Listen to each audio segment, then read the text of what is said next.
Hello.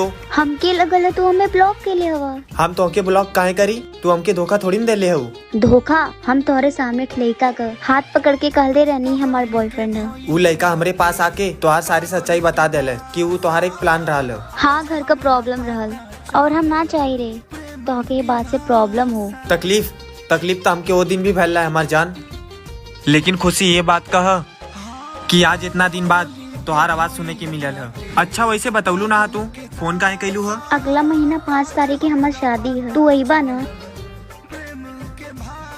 नहीं, हम ना आई। हम दोनों दोस्त बन के रह सकीला ना? दोस्ती से प्यार कईल बहुत आसान बात बा, लेकिन प्यार से दोस्ती कईल उतना ही मुश्किल बा। वो सब छोड़ा, हम ना आइब तोरे शादी में।